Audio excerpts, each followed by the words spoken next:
कि अपराधी को अपराधियों की तरह दिखाना चाहिए, उनको एजेंडा नहीं बनाना चाहिए। 5 दिन से अतीक, अरे यूट्यूब खोलो अतीक, आप इंस्टाग्राम खोलो अतीक, आप रील चलाओ अतीक, आप फेसबुक खोलो अतीक, आप नेशनल मीडिया चलाओ अतीक, रात को 12 बजे चलाओ अतीक, आज तक पे चलाओ अतीक, जी न्यूज पे अतीक। अरे भैया, इन चैनलों वालों की तो रोटी चल रही है मुसलमानों के नाम से। आज पूरा भारत आपके साथ खड़ा होगा, क्योंकि शहीद के परिवार को लोग ये नहीं कह सकेंगे देखो देखो राजनीति करने आ गए। आज भारत के लोगों से एक ही सवाल है, अगर आप उमेश पाल के साथ खड़े थे तो आपको अतीक के साथ खड़े होने का हक है। आज कल आपका नंबर, कल हमारा नंबर, में बड़ा अफसोस है। आप समझो बात को, हमारे देश के लोग भी धर्म देख के खड़े होते हैं कि ये तुम्हारा मुसलमान मारा तो मुसलमान खड़े होंगे, और हिंदू का मारा तो हिंदू खड़े होंगे। जब उमेश पाल मरा, आज मैं सारे मुसलमान कम्युनिटी से बोलता हूं, आप लोगों ने विरोध किया नहीं किया? अगर उस समय वो मुसलमान कम्युनिटी सड़कों पर उतरती कि हमारा लॉ एंड ऑर्डर कहां है, एक आदमी को दिन दहाड़े मार दिया गया, यूपी की आम जनता सड़कों पर उतरती तो ये आपको देखने को ना मिलता। रॉबिन हुड को देखो, अमीरों को लूटता था, तो जिनके लिए लूटता था उनके लिए वो क्रिमिनल था, पर जिन गरीबों की मदद करता था उनके लिए भगवान था। तो ऐसे अतीत की भी एक स्टोरी सुनने को आई है कि वो गरीब लोगों के लिए बहुत हमदर्दी रखता था। हम भी देखी कि सबका बदला लेगा रे तेरा फैजल, उस फिल्म में भी क्या हुआ, कत्लेआम हुआ, 24 घंटे के साथ ढाई ढाई ढाई ढाई ढाई। तो ये फिल्में जो होती हैं ये सच्चाई दिखाती हैं।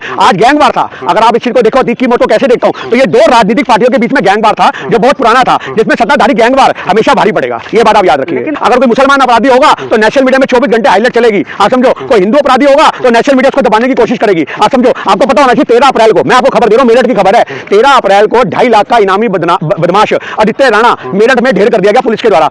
वो ये सोचते कि राष्ट्रपति भी चुना जाता है, आज उसे प्रधानमंत्री भी चुना जाता है, जबकि हम लोग एमपी चुनते हैं, प्रधानमंत्री नहीं चुनते। हम लोग एमएलए चुनते हैं, हम लोग मुख्यमंत्री नहीं चुनते, पर लोगों को पता ही नहीं है। जब भारत के लोगों को यही नहीं पता निगम पार्षद में और एमएलए में फर्क क्या है, वो ये कहते गली मोहल्ले में चले जाओ। अभी तो चुनाव हुए थे, अब फिर हो रहे हैं, तो उनको समझाना पड़ता है, भैया ये पार्षद के थे या एमएलए के हैं, अच्छा तो वो मोदी वाले कौन से होते हैं, आप ये समझो। क्या कहेंगे कि निजी उत्तर प्रदेश में अतीक को लेकर कोहराम मचा हुआ है, कैसे देखते हैं इस पूरे प्रकरण को? देखिए, आज अतीक के मुद्दे पे हम एक ही बात कहना चाहते हैं, अगर 2 शब्दों में सुनना चाहो, गुंडों को गुंडों ने मारा और गुंडों ने मरवाया। बस ये छोटी सी बात के अंदर सारा फलसफा छिपा हुआ है। लोकतंत्र की भी तो हत्या हुई ना इसमें। देखिए, आज लोकतंत्र की हत्या हुई, आप इसका हम कहते हैं कि आज हमारे देश संविधान से चलना चाहिए, हम संविधान के साथ हैं, पर गुंडों पे हथियारों का किस पे रोक है? आज अगर आज छोटी सी बात अगर उसका इनकाउंटर होता तो सवाल बहुत बड़ा हो सकता था, पर आज अगर हथियारों ने मारा है तो पहला संविधान का नियम क्या कहता है कि जो अपराधी उनको पकड़ा जाना चाहिए।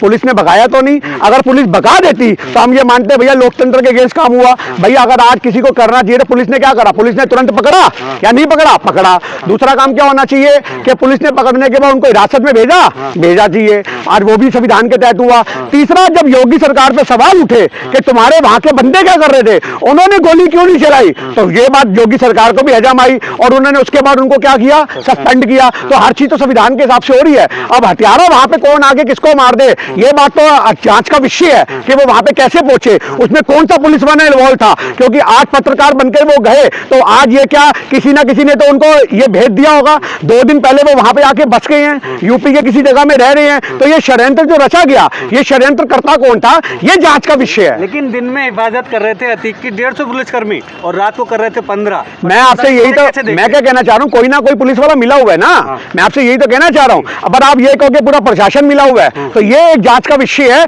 जब तक जांच नहीं होगी हम ये कह नहीं सकते। पर एक बात छोटी सी याद रखना, अतीक मरा, आज गुंडे बदमाश की जो मौत होती है, हमारे पिताजी भी कहा करते थे और हम ये देखते आए हैं, इतनी फिल्में बनी हैं, शूट आउट बटाला हमने फिल्म देखी, आप समझे इस बात को, जॉन इब्राहिम की। उसके बाद हमने ये फिल्म भी देखी कि सबका बदला लेगा रे तेरा फैजल, उस फिल्म में भी क्या हुआ, कत्लेआम हुआ, 24 घंटे के साथ ढाई ढाई ढाई ढाई ढाई। तो ये फिल्में जो होती हैं ये सच्चाई दिखाती हैं। आज गैंगवार था, अगर आप इस चीज को देखो अतीक की मौत को कैसे देखता हूं, तो ये 2 राजनीतिक पार्टियों के बीच में गैंगवार था जो बहुत पुराना था, जिसमें सत्ताधारी गैंगवार हमेशा भारी पड़ेगा, ये बात आप याद रखिए। लेकिन इसे कैसे देखते हैं कि इस हत्या के बाद जय श्री राम के नारे लगे, पूरा ये कॉम्युनल करने के लिए, ये मुसलमानों को डराने के लिए किया गया, ये कॉम्युनल किया गया। पर आज मुसलमान ही बहुत अच्छे से जानते हैं कि वो जय श्री राम के नारे के बाद डरने वाली कौम नहीं है। वो हमेशा कहती है कि भैया हम अल्लाह से डरने वाले लोग हैं, हमें डर वर कुछ नहीं लगता।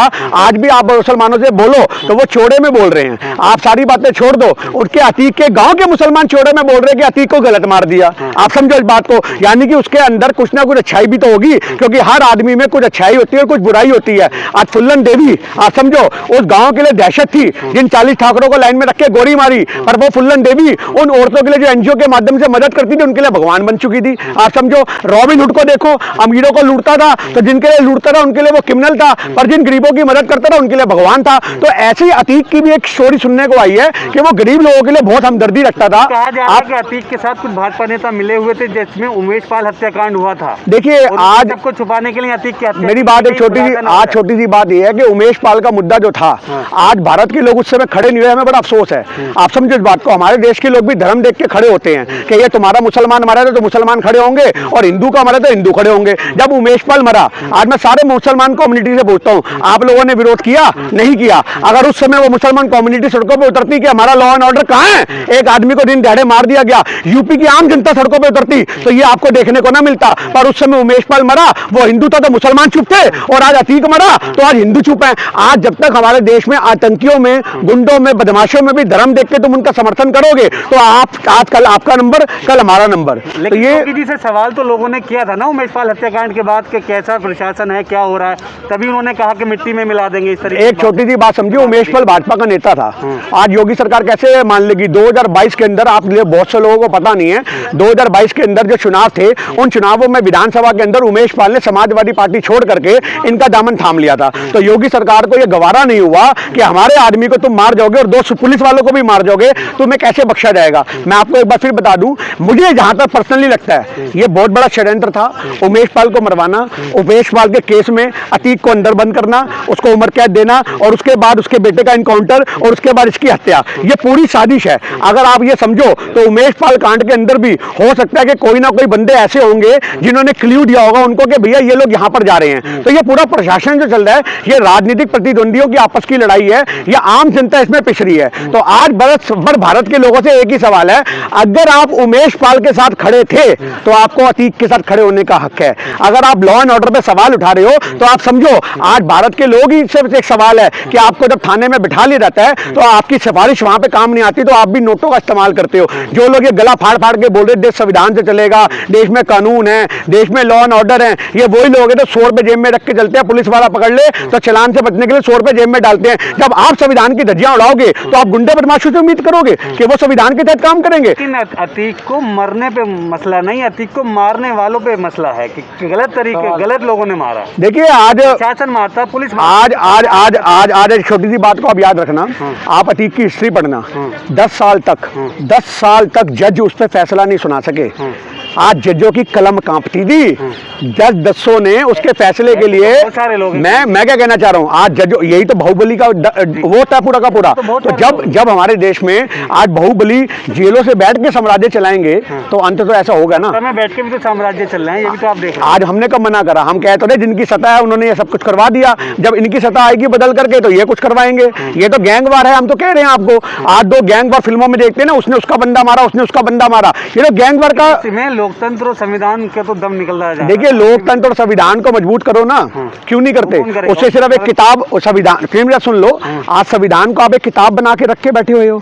संविधान को चलाने वाले हाथ गलत हैं। ये तो हम नहीं कहते, बाबा साहब कह के गए हैं कि भैया जो मैं किताब लिख रहा हूं और अगर इसको चलाने वाले हाथ गलत होंगे तो आप समझो क्या क्या होगा देखने को। आज हमारे देश में संविधान चलाने वाले लोग तानाशाही का जो इंतजाम है वो ज्यादा कर रहे हैं। आप समझो इस बात को। जी संविधान को क्या स्कूल के सिलेबस में शामिल किया जाना चाहिए? देखिए आज एक छोटी सी बात है, जो आर्ट्स पढ़ने वाले बच्चे हैं वो जरूर पढ़ते हैं। संविधान की नॉलेज तो आपको पता होना चाहिए कि हमारी सिविक्स की जो किताब होती है उसमें 6ठी से लग जाती है, 6ठी से बच्चों को मिलता है। पर आज स्कूल वालों को चाहिए कि उनके लिए स्पेशल लेक्चर तैयार करे जाए, स्पेशल सही तरीके से बोर्ड लगा करके उनको अच्छे तरीके से संविधान की जानकारी दी जाए, बच्चों को पता हो। आज 12वीं पास बच्चे को ये नहीं पता होता राष्ट्रपति का कार्यकाल कितना है, उसका चुनाव कैसे होता है। आज भारत के लोगों का आप गली गली सर्वे कर लो, वो ये सोचते हैं कि राष्ट्रपति भी चुना जाता है, आज वैसे प्रधानमंत्री भी चुना जाता है, जबकि हम लोग MP चुनते हैं, प्रधानमंत्री नहीं चुनते। हम लोग एक MLA चुनते हैं, हम लोग मुख्यमंत्री नहीं चुनते। पर लोगों को पता ही नहीं है। जब भारत के लोगों को यही नहीं पता निगम पार्षद में और MLA में फर्क क्या है, वो ये कहते गली मोहल्ले में चले जाओ। अभी तो चुनाव हुए थे, अब फिर हो रहे हैं, तो उनको समझाना पड़ता है भैया ये पार्षद के थे या MLA के हैं। अच्छा तो वो मोदी वाले कौन से होते हैं, आप ये समझो। तो आज हमारे देश के लोगों को जब तक संविधान की समझ नहीं होगी तो ये चीजें होंगी। पर अतीक के मुद्दे पे हम एक ही बात कहना चाहते हैं, आज अंत बदमाशों का गोली से ही होता है। कोई भी बदमाश नेचुरल मौत नहीं मरता और किसी भी आदमी को अतीक का समर्थन नहीं करना चाहिए।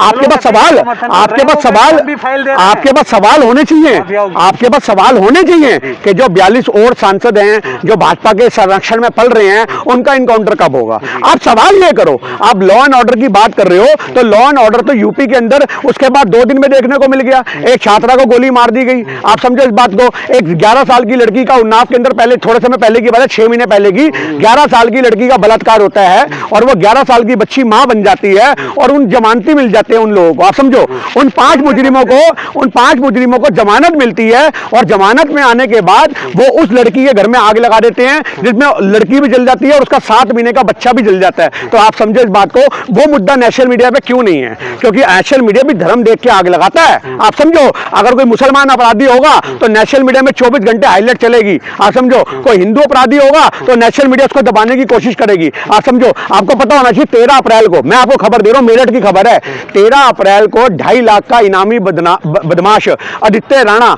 मेरठ में ढेर कर दिया गया पुलिस के द्वारा। क्या नेशनल मीडिया में वो खबर चली? क्यों? क्योंकि उसके नाम के आगे राणा लगा था। तो आज ये लोग कहते हैं कि देखो 2.5 लाख वाले ये भी तो हैं, ये भी तो आतंकवादी हो गए, हिंदुओं में भी तो फिर आतंकवादी हो जाएंगे। तो अगर आप मुसलमानों में कह रहे हो, तो आज यही हमारी नेशनल मीडिया की कमी है कि अपराधी को अपराधियों की तरह दिखाना चाहिए, उनको एजेंडा नहीं बनाना चाहिए। 5 दिन से अतीक, अरे यूट्यूब खोलो अतीक, आप इंस्टाग्राम खोलो अतीक, आप रील चलाओ अतीक, आप फेसबुक खोलो अतीक, आप नेशनल मीडिया चलाओ अतीक, रात को 12 बजे चलाओ अतीक, आज तक पे चलाओ अतीक, जी न्यूज पे अतीक। अरे भैया, इन चैनलों वालों की तो रोटी चल रही है मुसलमानों के नाम से और गवर्नमेंट की सरकार चल रही है। मुसलमान इनके लिए, मैं शुरू से कहता आ रहा हूं, इनके लिए बरकत का विषय है मुसलमान, चाहे वो मीडिया वाले हों या वो सरकार वाले हों। सरकार वाले मुसलमानों के नाम पे चुनाव जीत जाते हैं। आप समझो, मुसलमानों के नाम में हिंदुओं को भड़का भड़का के चुनाव जीत जाते हैं और नेशनल मीडिया वाले वो खबरें दिखा दिखा के अपनी रोटी चला लेते हैं। तो हमारे देश में जब तक मुसलमान लोगों की रोजी रोटी का जरिया बना रहेगा, वो टारगेट पे रहेगा। लगातार कई दिन से अतीक का मामला सुर्खियों में है, वहीं पुलवामा का मामला एक तरह से दबा दिया गया है। इसे कैसे देखिए, सत्यपाल मलिक के जो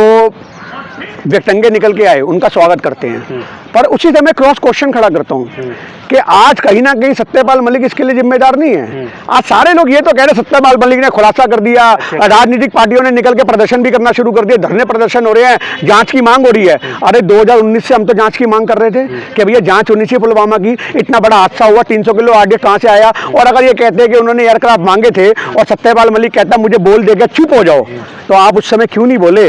जब आज 5 साल बाद आपकी जबान निकल रही है, अगर 5 साल पहले आपने ये बात बोली होती तो 2019 में भाजपा की सरकार ना बनती।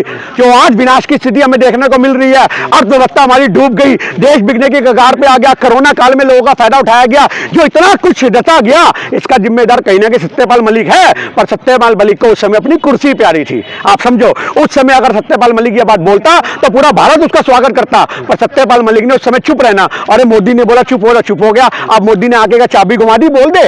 आप समझो इस बात को, आज भी तो अपने मन की बात बोल रहा है, तो आज लोग तेरे को घेरेंगे कि अपने राजनीतिक फायदे के लिए बोल रहे हैं। कहीं ना कहीं तेरे को कुछ मांगा होगा, तूने मांगी होगी राज्यसभा भेजो, मुझे कोई और पद दे दो, मुझे आगे बढ़ाओ, और तेरी वो डिमांड पूरी नहीं हुई तो तू आज खुलासे कर रहा है। बेशक सच्चाई यही है जो सत्यपाल मलिक बोल रहा है, सच्चाई बिल्कुल यही है कि पुलवामा में जो साजिश रची गई थी उसके लिए पूरा रक्षा मंत्रालय, उसके लिए मोदी सरकार जिम्मेदार है। पर आज मुद्दा ये होना चाहिए कि उस समय जबान बंद क्यों रही?